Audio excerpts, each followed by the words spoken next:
Hi, Weather Joey here with your South Coast weather recap and forecast for Monday, January 12th, 2026. It's been about a week, so we'll go over a little, not go over so much because most of our last forecast was pretty bang on, I must say.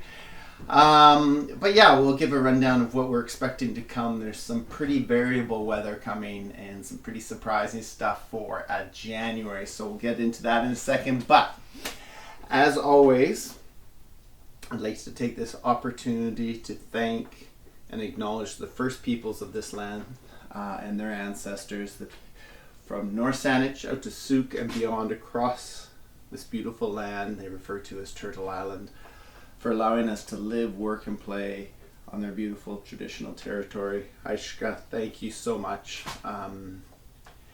And part of our lives, and we're a part of your lives.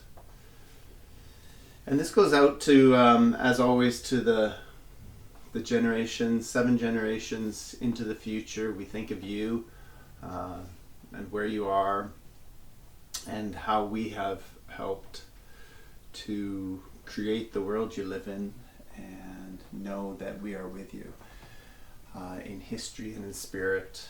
If you ever watch anything of this, or just sending that energy out, knowing that this travels across time with an open heart.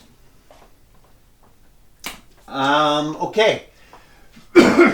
So, last forecast. Oh, where did snuck it down in here. Here we go.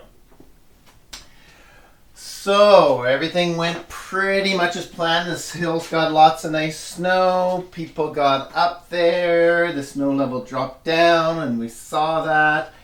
But as we got into the end of last week, so today's Monday, so as we got into Friday, Saturday, we did see this high pressure set up over the U.S. West Coast. That brought beautiful weather down here in this sort of subtropical region, the southern, what they call California, all the way up, stretching into Oregon. Beautiful weather.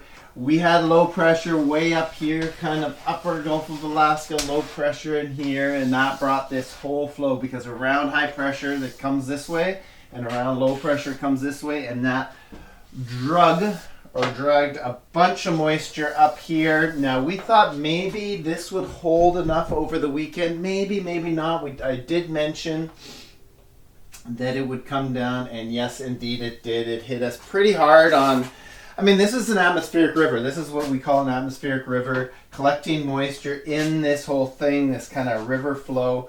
Hit our coast for Saturday, Sunday. We got a pulse Saturday. You won't see much in the records, but it came down fairly hard in the afternoon, and into Sunday we had bouts of pretty hard rain.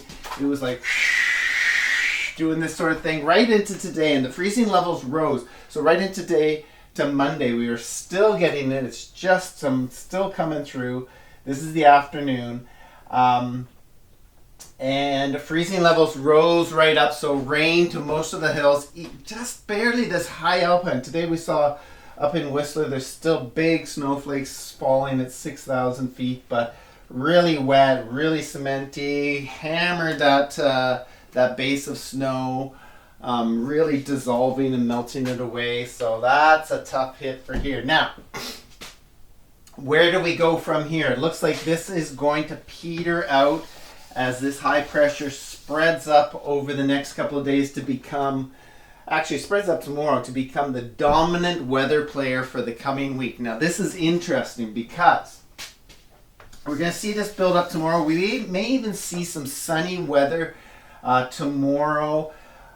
Expecting some low cloud. Quite often this becomes a temperature inversion. We see low cloud moisture here.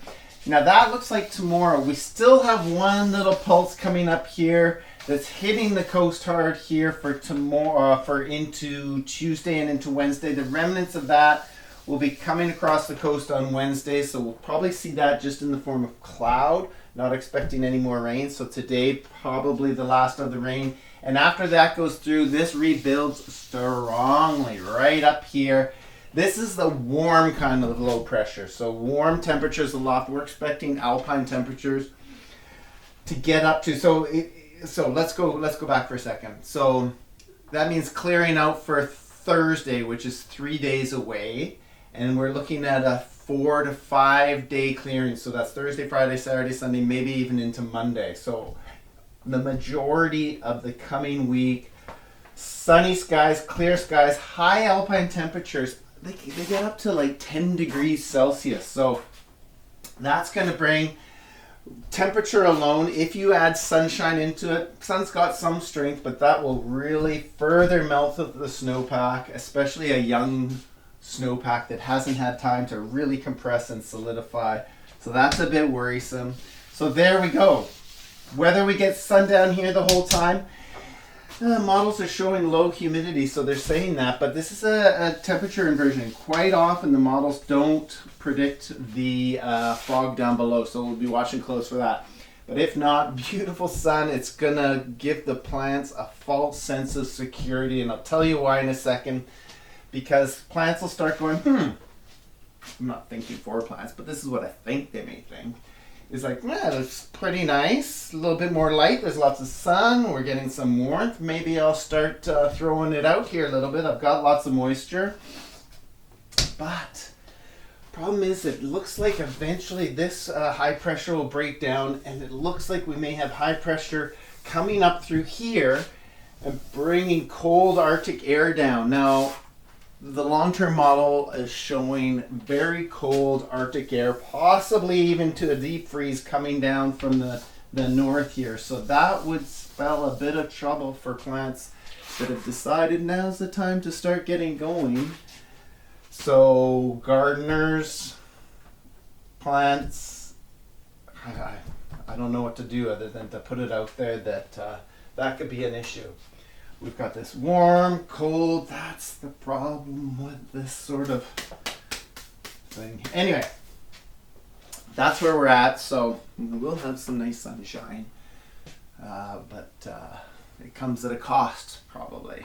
Anyway, I hope this helps out. Hope you're good in the future. And as always, may the forecast be with you.